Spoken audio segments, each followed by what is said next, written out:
See, as the go-between between Colette and yourself. If you have any questions, you'll be talking to either myself, Leanne, or my assistant, Kathia, at 301-843-0887. Just a little bit of history. We have been a full service travel agency since 1976 here in the Waldorf area. We are full service. We do independent travel as well as what we're doing here today, being a spotlight on international group travel. We also do domestic group travel. We even run our own motor coach groups as well. So, with that, I'm going to turn it over to Paul. Thank you, Leanne. Thanks again to all of you for joining us this morning. We're going to go ahead and get started. Whether you've traveled with Collette or not before, if you have, you might be aware of there are a good amount of things that set Collette apart in the realm of guided travel. One is that we've been in business a long time, 107 years now. That makes us the oldest tour company in the United States. So we've had a long time to get guided travel right, really endeavoring to provide an immersive experience to the modern traveler, getting away from those cookie cutter types of guided tours that were done for many years by many tour companies in the past. We're staying at centrally located 4-star and 4-star plus hotels with a premium touring experience. We provide experienced tour managers from start to finish. They're going to be journeying with you every step of the way, and these are true local experts. But we like to add an additional layer of expert local guides to provide that real deep dive on particular localities. And when we design our tours, they're designed by product designers who live in these destinations. So we're not working with third-party middlemen, destination management companies, but rather working directly with the local vendors and so forth. This gives us a lot more control over the product and the pricing, enabling us to provide our guests with a quality experience. One of the things we endeavor to do is show you the must-see sites, but we also want to immerse you in the local culture. And one of the great ways to do that, a fun way to do that, is through lots of culinary experiences. So you'll find that cuisine is featured heavily on our tours. We prefer to host included dinners at local restaurants, for example, wherever it makes sense for the comfort of our guests, rather than at hotel restaurants. So you're getting out and about, experiencing local flavors, and oftentimes having opportunities to interact with local peoples. I have to say, this particular tour, I just experienced it a few months ago at the end of February. I am a real food snob. My Spanish grandmother taught me how to cook. And on the farewell dinner, I had to ask the servers to please give my highest compliments to the kitchen staff, because I was just amazed at the quality of the food, as well as the service and the atmosphere at the restaurant where we dined on our farewell dinner. So I think that speaks quite highly for the quality of culinary experiences we're providing on our tours. We also endeavor to get our guests off the motor coach as much as possible. So while you will be traveling with us in the main on a modern air-conditioned luxury motor coach, we want to get you off that motor coach as much as possible. So we also sprinkle our tours with various modes of transportation. These could be riding the local metro system. They could be taking a cruise along the river, tuk-tuks, camel rides, dog sledding in Alaska and Finland, things of that nature, just to kind of mix it up a little bit. But we're also going to be doing quite a few walking tours. So we're going to be actually spending as little time as possible in the motor coach. And having said all that, let's go ahead and get started with this wonderful tour, British Landscapes.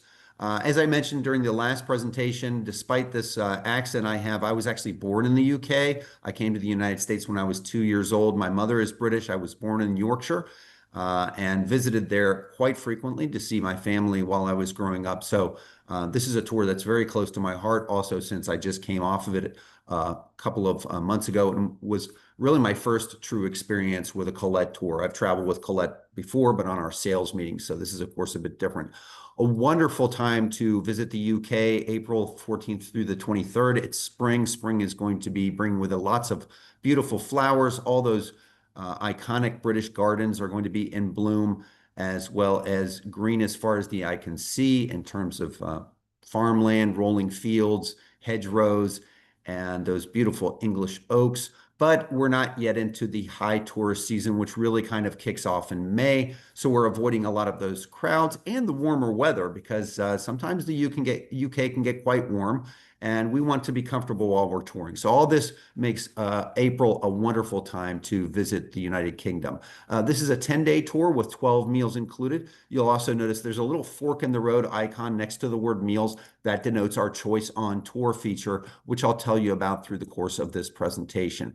So here's sort of the view from 30,000 feet. Whenever we're journeying to Europe with Collette, day one is always going to be our overnight flight. So that's the date that we're going to depart from the United States and then arrive into the UK the following day. We'll be arriving into the capital of Scotland, the beautiful, incomparable Edinburgh, where we'll be staying our first 2 nights on tour. Then we're going to be taking a train down to the city of York, where we'll be staying for 1 night. And this is actually great, this train, because when I took this tour, we took the motor coach down to York, and we did it in sort of a roundabout way, going through Cumbria. And while it was great to see all that change in the landscapes and so forth, it gave us not much free time in York. And the train, the whole reason we changed that is to give our guests ample free time once you arrive into York to explore this amazing city.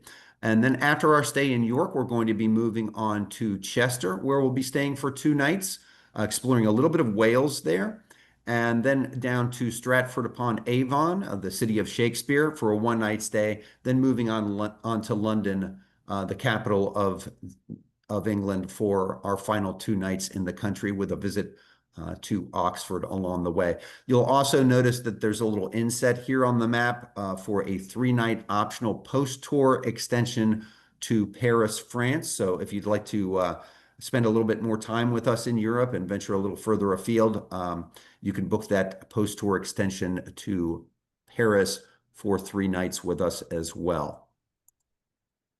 Again, we have different travel styles at Collette. We have small group tours, our spotlight tours like Spotlight on London, which stay at one hotel the entire time. Our classic tours are the mainstay of our product line. Most of our tours, over 100 tours worldwide, are in this classic line. These are really ideal for getting a comprehensive overview of a particular destination, hitting all or most of the must-see sites. Great for first-time visitors to a destination.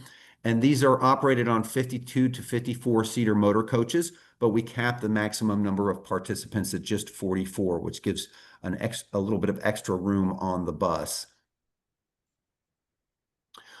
Again, we rate our tours on an activity level of 1 to 4. 1 is the least active, 4 is the most active.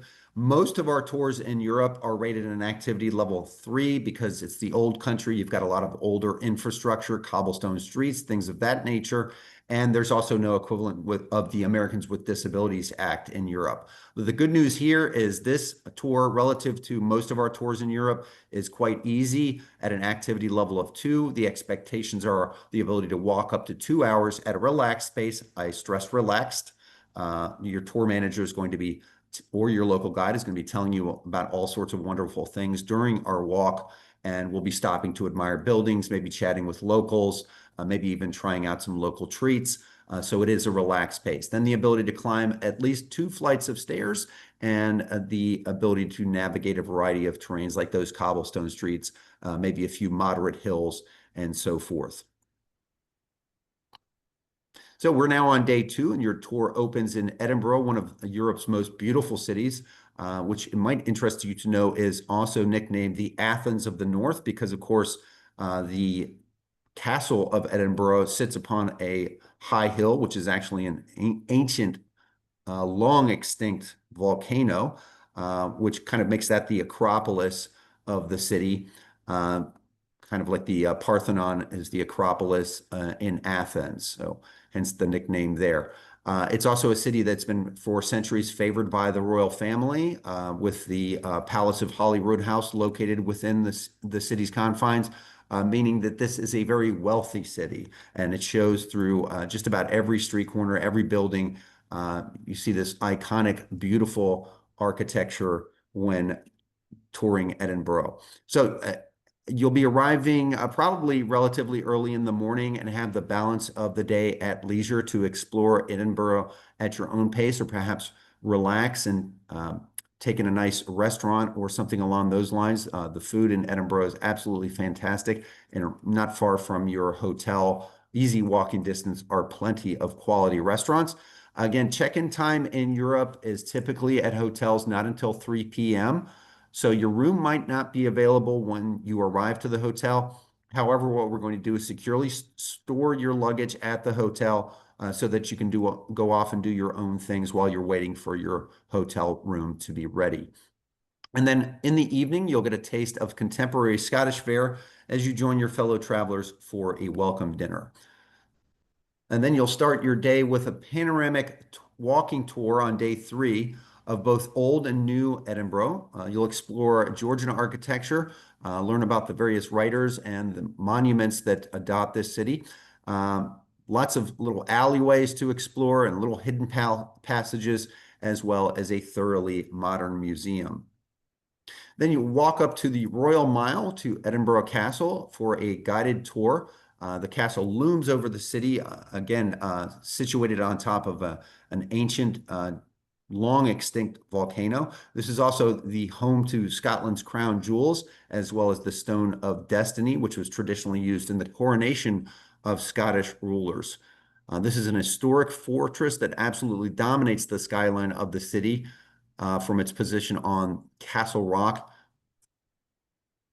and also contains one of the largest cannon in the world, Mons Mag.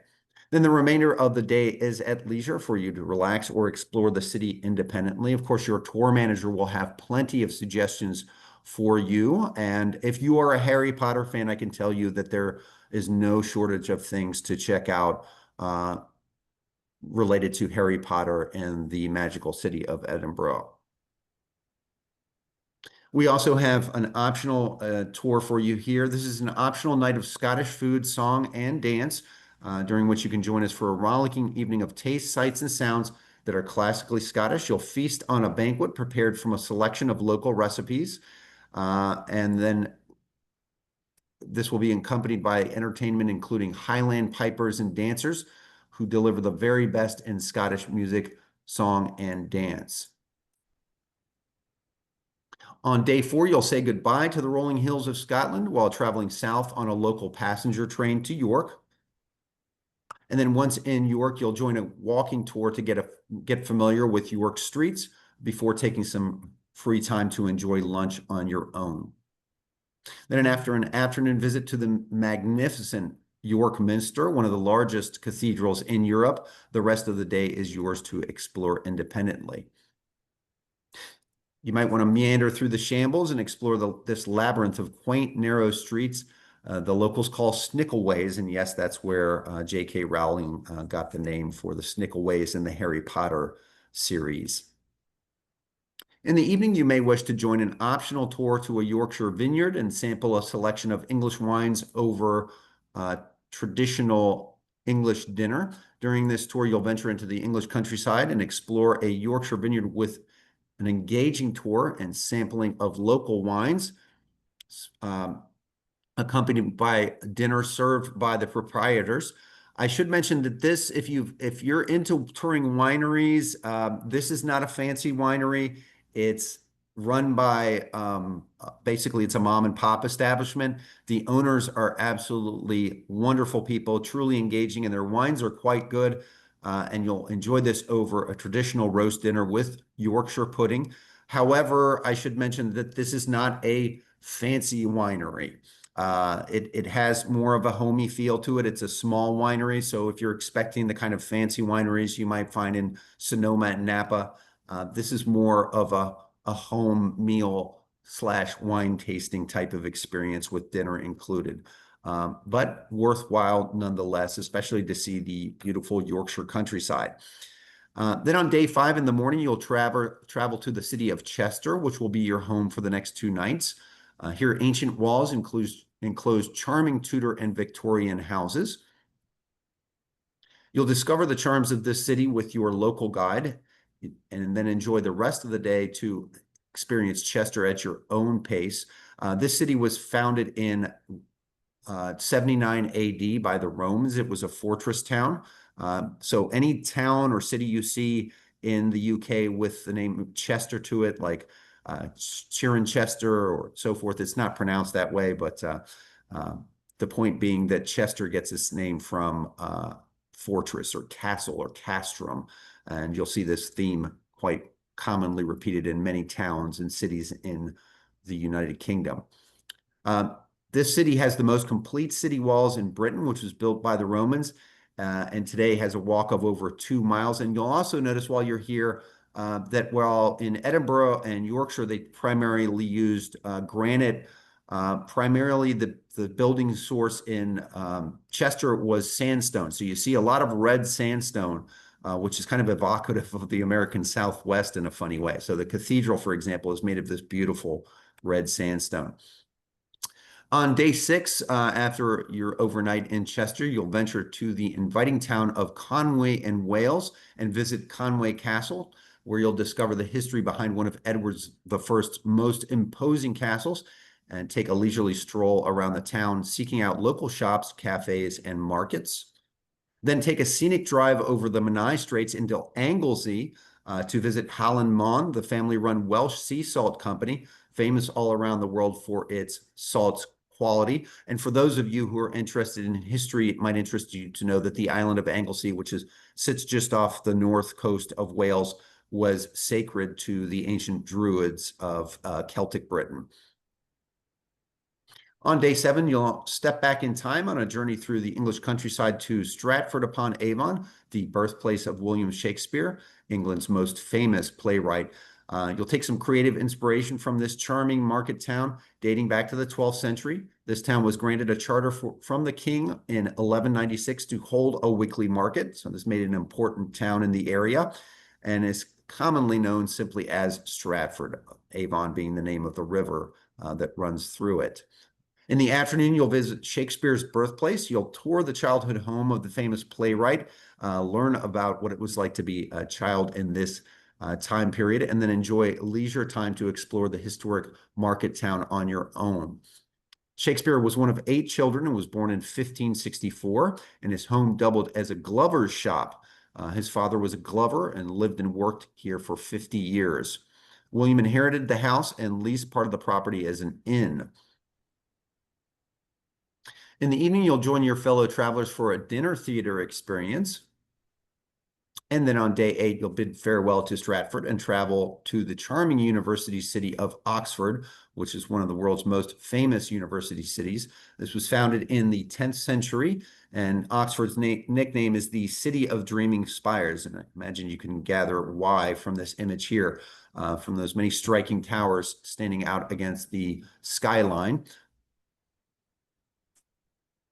Upon arrival, it's your choice. You can choose how you will uncover the iconic city of Oxford. Your first option is to visit the Ashmolean Museum, opened in 1682 as Britain's first public museum, with collections ranging from Egyptian mummies to contemporary art. Or you could explore Oxford on foot during a guided walking tour, during which you'll pass recognizable landscapes, including different filming locations from the Harry Potter series. But you'll also learn about much more, including inspirations for the C.S. Lewis Chronicles of Narnia books, as well as the Lord of the Rings series by J.R.R. Tolkien. There were a lot of writers in this city, and they were, of course, all inspired by the things they saw every day. And after exploring Oxford your own way, you'll enjoy lunch on your own before continuing on to London. And then on day 9, taking London on a tour of the city's quintessential sites. You'll start with a 2-hour walking tour of Westminster, where you'll see Big Ben, the Houses of Parliament, and Westminster Abbey.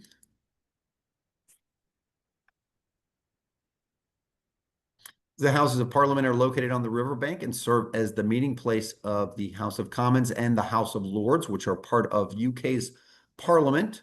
They've been meeting here since the 13th century.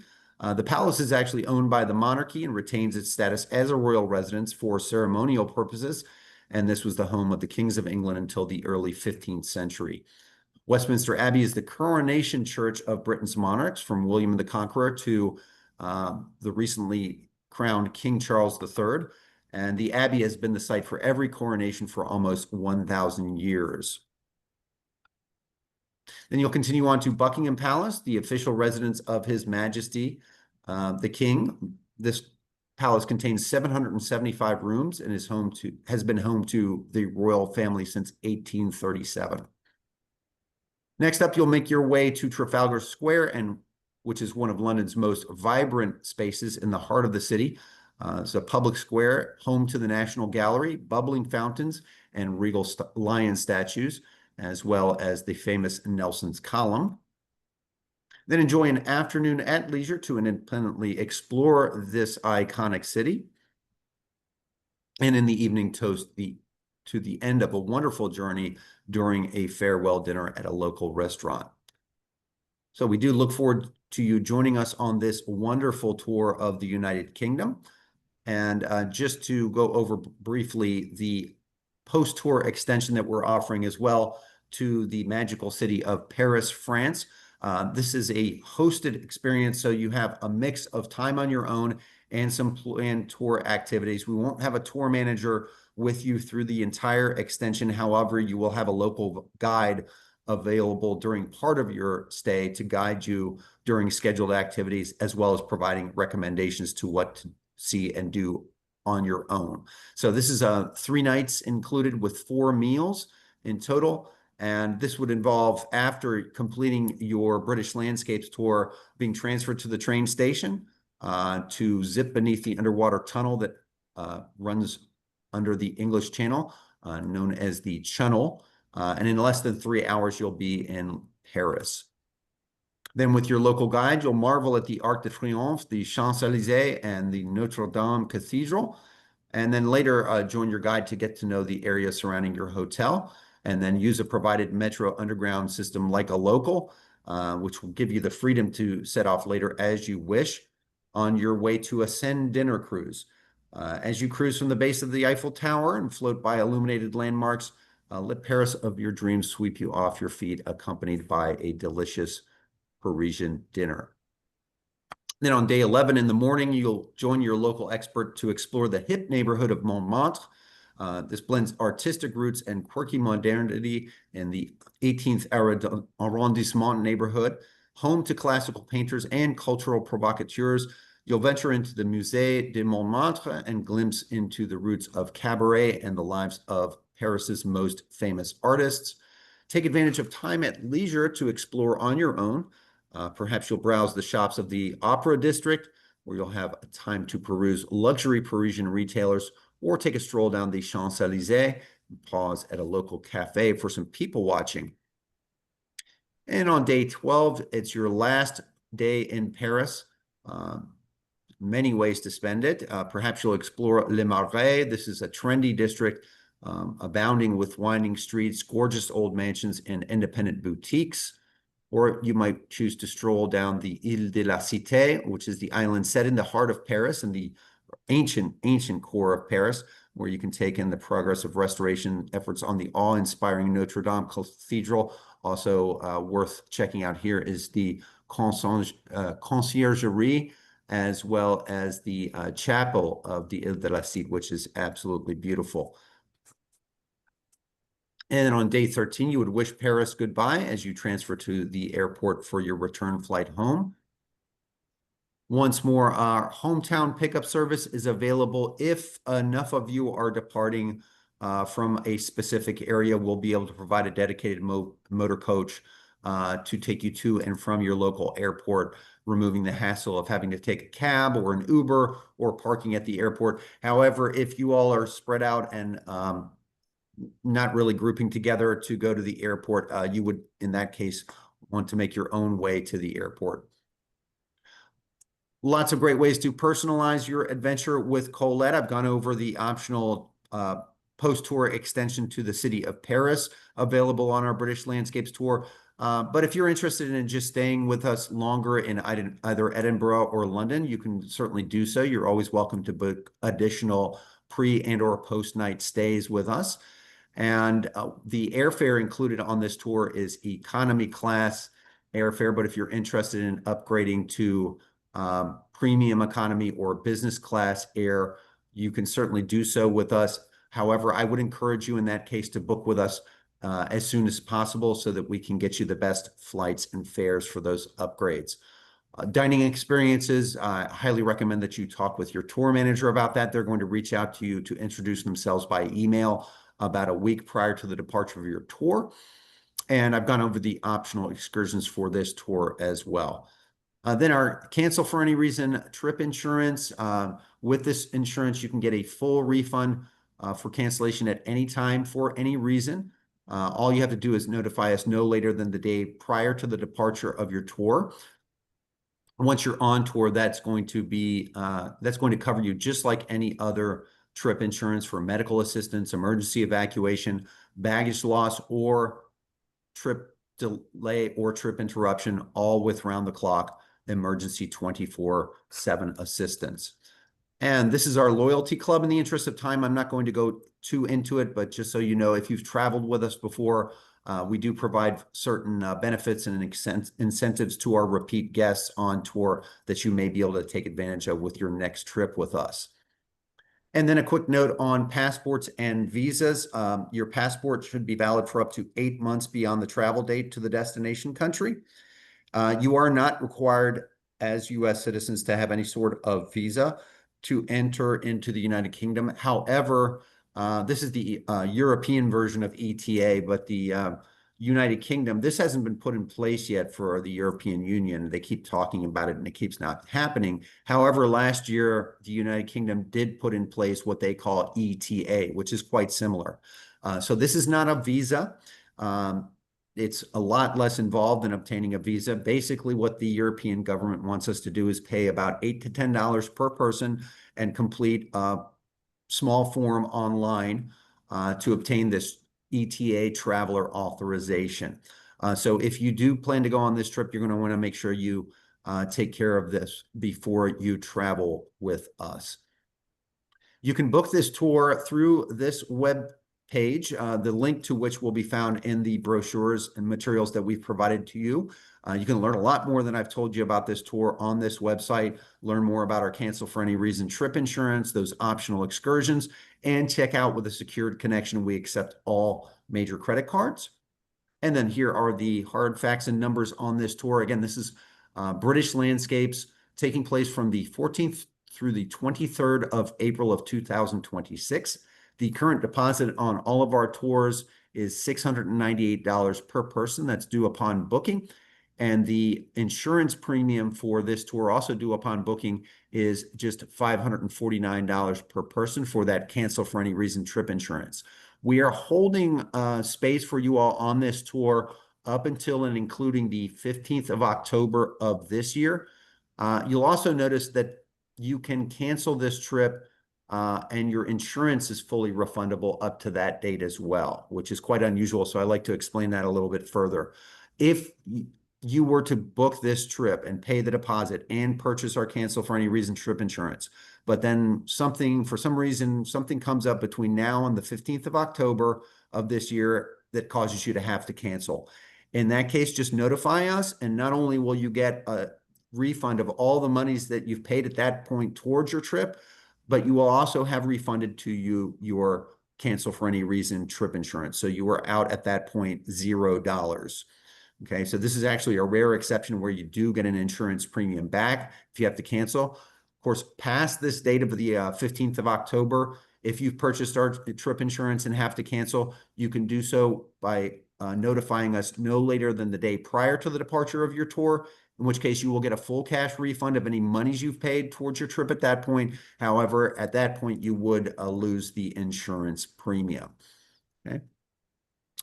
So that wraps up this presentation of this wonderful British Landscapes tour. I'm just going to stop the recording here and look forward to answering any and all of your questions. So I've stopped the